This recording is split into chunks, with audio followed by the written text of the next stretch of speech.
As Bhutan moves into higher gear with its pitch for the Gelephu megacity, can it avoid the fate of other ambitious projects worldwide that became, well, white elephants? And how can India help?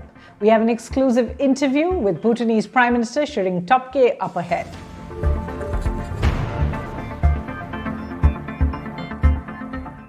Hello and welcome to Worldview at The Hindu with me, Suhasini Khedar.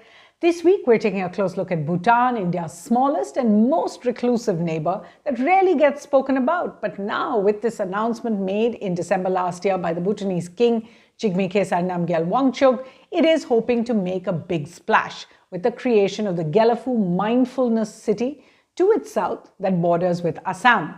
Now, the plan for Gelephu, and you can read more about it at the Hindu's website. We have other videos about it as well as we discussed it on Worldview. But what the plan includes is firstly developing about 2,000 square kilometers of Bhutanese territory. Earlier it was about 1,000 square kilometers, but now that entire area is about 2,000 square kilometers, and developing that as a carbon negative special administrative region, attracting investors and service industry giants to set up there. Now, a Danish firm has already been in place. It's been chosen to work on plans for the bridges, the buildings, the markets, even a dam to be built in GMC.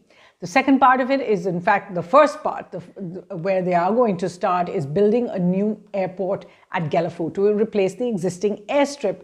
This is one of the most cost-intensive projects. Indian officials have already been invited. They visited for feasibility studies, and then there is the construction project to go.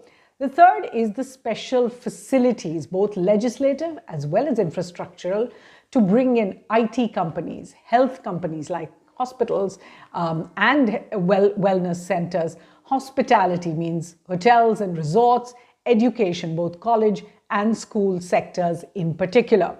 And the fourth is the investment in infrastructure and connectivity leading up to it. Now, India has here already committed to a railway line, for example, right up to Gelephu from Kokrajhar. It's a 1,000 crore rupees project. Transit trade, border checkpoint facilities for trade, upgrading roads to the northeast and to Bangladesh, the tri-national highway that goes to Myanmar and to the ASEAN countries as well. All a part of that. Prime Minister Narendra Modi visited Thimphu. He also announced a doubling of Bhutan's outlay from the next 5-year plan that begins in July, from about 5,000 crores to about 10,000 crores. About 1,500 crores of that will be part of an economic stimulus package for Bhutan.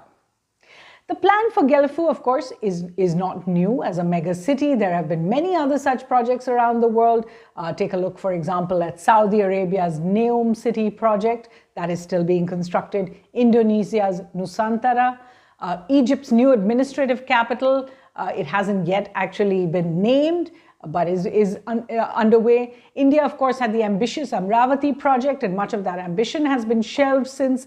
Pakistan's Gwadar project, a port city, is always in a little bit of trouble. It's been built by China. Sri Lanka's Hambantota port project, which has now been, in fact, leased over to China because of its financial losses. So earlier, I spoke to Bhutan's Prime Minister, Tshering Topgay, and asked him just how feasible this plan for Gelephu is and how to avoid the pitfalls of becoming a white elephant. Listen in to this Worldview exclusive.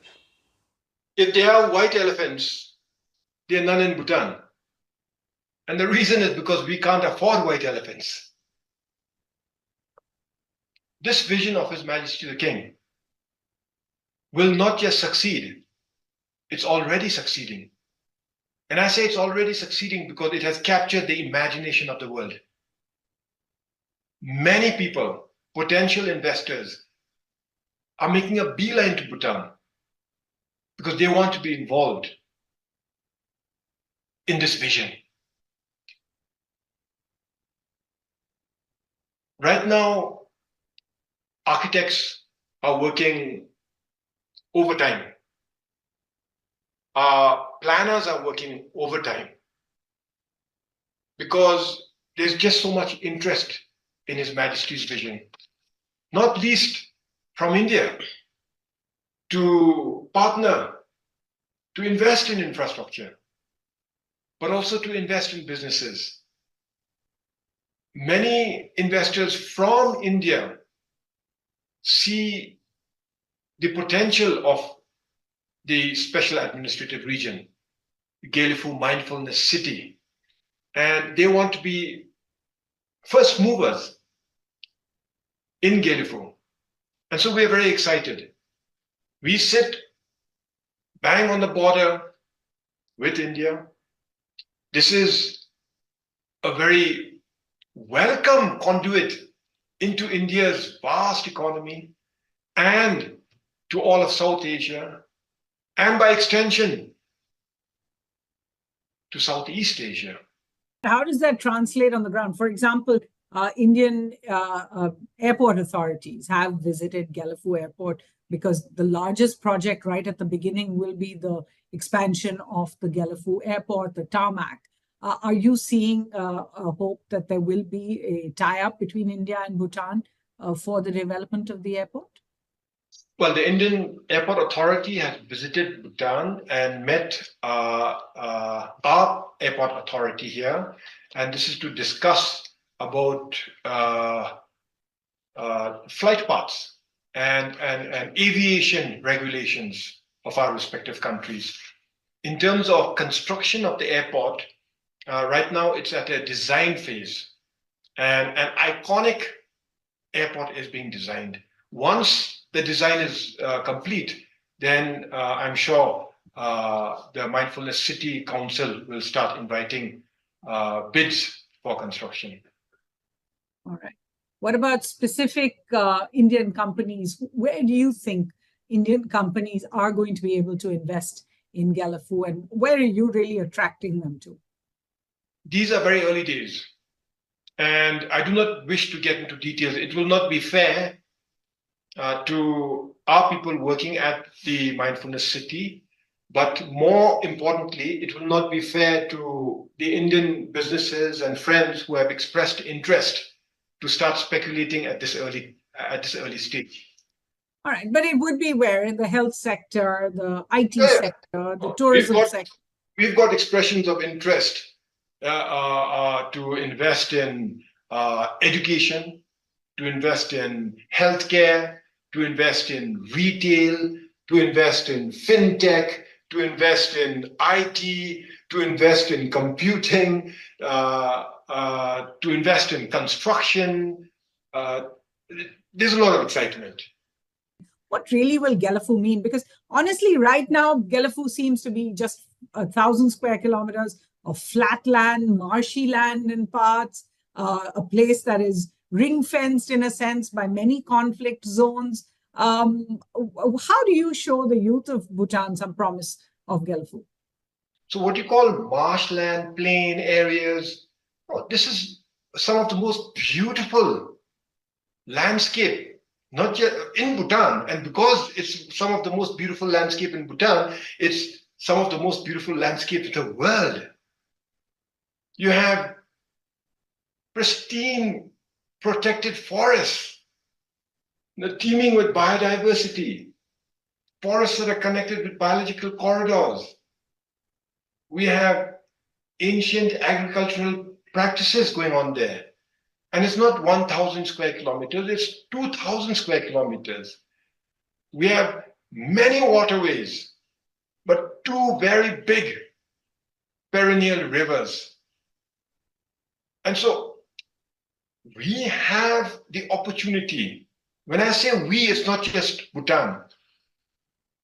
It's Bhutan, India, and the world to manifest our ideas into an urban space that is spread across 2,000 square kilometers that will add value to human life and the natural environment, that will be good for business, but not necessarily driven by liberal markets. So I think this is, for me, I'm convinced that this is a once in a lifetime opportunity. There are many other cities. Yeah, we don't compare ourselves to those cities. Just a couple of questions. You spoke about how Gelephu is for the region. So I wanted to ask if you have actually thought about reaching out to the SAARC region, the South Asian region, I remember His Majesty the King speaking about how this would be a hub for South Asia. Do you see a future for South Asia and the SAARC process in Gelephu?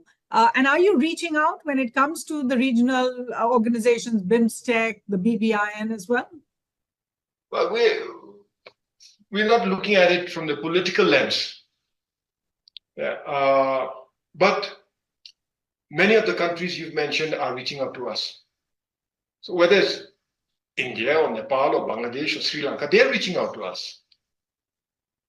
Thailand and Singapore, they're reaching out to us. Indonesia, and so this is not a political. It does not have a political agenda as such, and the vision is to create an urban space that is good for humanity and good for our nature. And I think we're making tremendous progress. So it's not just a bubble, a pipe dream, as many worry that a lot of money going into a project like this could not see returns for a long time. Like I said, we don't have resources to entertain white elephants. We have precious little resources to go into a project that could fail. This will succeed. This is succeeding.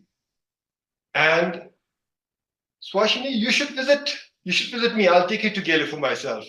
Bhutan's Prime Minister Tshering Tobgay speaking to us here.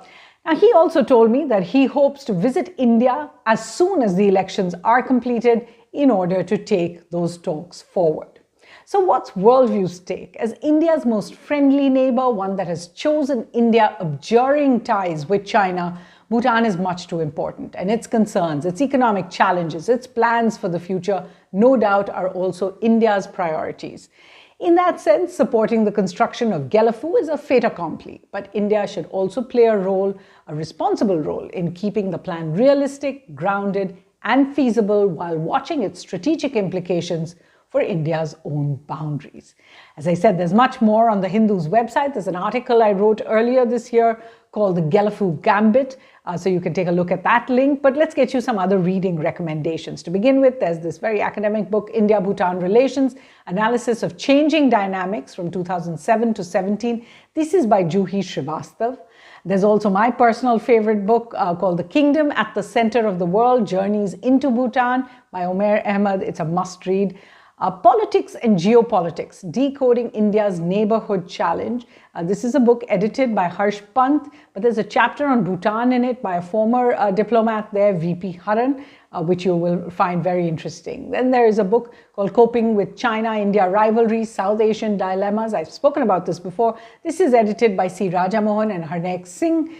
There's a chapter in there called The Egg Between the Two Rocks, how Bhutan has engaged India and China in very different ways, and that's a chapter I wrote. And finally, there's The Great Game in the Buddhist Himalayas, India and China's Quest for Strategic Domination. This is by Wangchuck Stobdan. So we hope you enjoyed reading this, and we hope you enjoyed that special interview with the Bhutanese Prime Minister. So join us again here on Worldview from the team. Thanks for watching.